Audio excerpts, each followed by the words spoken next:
The book, The Back of the Napkin, argues that a simple drawing on a piece of paper can be more powerful than any Excel or PowerPoint presentation. Author Dan Rome joins us to show how anyone can clarify a business problem or sell an idea with just a pen, paper, and some imagination.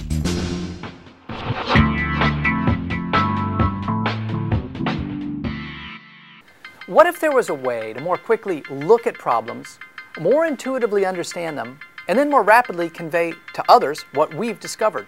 There is. It's called visual thinking, and that's what my book is all about. Solving problems with pictures. Now, I assure you that solving problems with pictures has nothing to do with artistic training or talent, so don't even worry about it.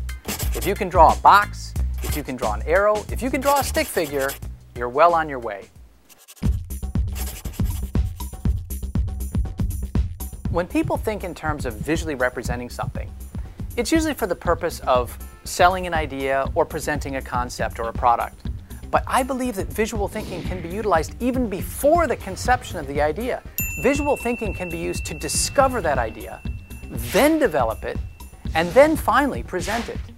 And that's how my book is laid out. I first show you how to see visually, which I know sounds a little bit weird, but it really isn't. I then show you how to imagine visually, and finally, how to show ideas visually.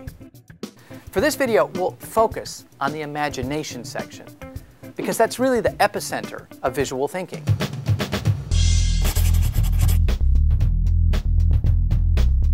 How do we jumpstart our imagination?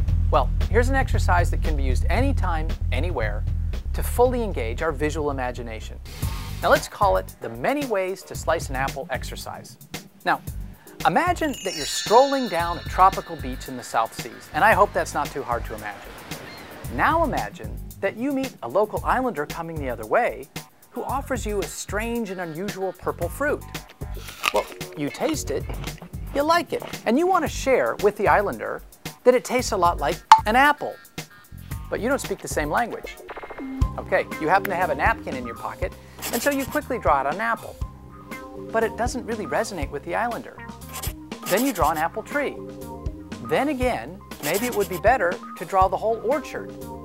Now you have three valid descriptions of the same apple, yet each looks quite different. Suddenly you realize that depending on what you want the islander to understand about apples, you could sketch all sorts of other views. You might want to show how nutritious an apple is, or you might find it more useful to explain how to make that perfect apple pie. You may want to point out specific details of the fruit, or maybe it makes more sense to compare your apple with other fruits that the islander may already know. You could show how an apple begins, or you could show how an apple ends. Now wow, all that from one apple. Believe it or not, standing there on the beach with nothing but a pen, a napkin, and this islander looking at you, you've activated every corner of your mind's eye and both sides of your brain.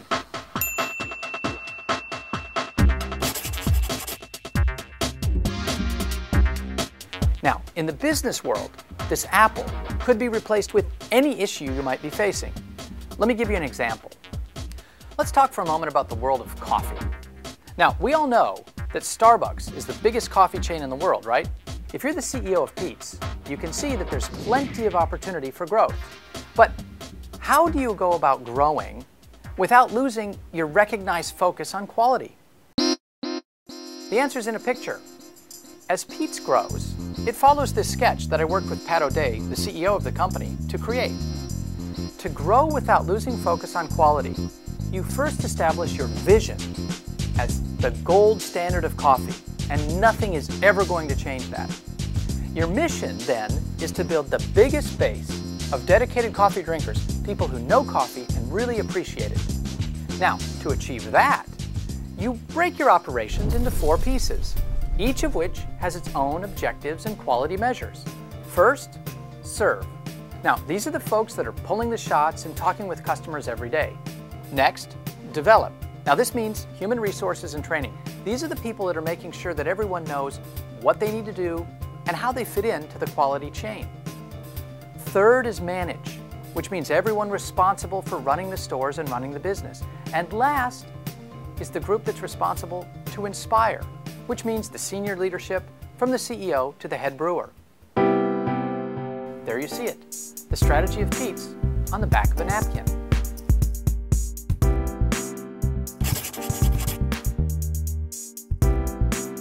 All the presentation really is the ability to have someone else grasp what we see and hear in our own minds in their minds.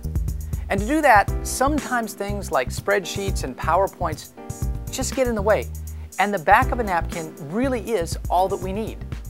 I hope you enjoy reading my book and begin drawing your way through your next problem or your next great idea.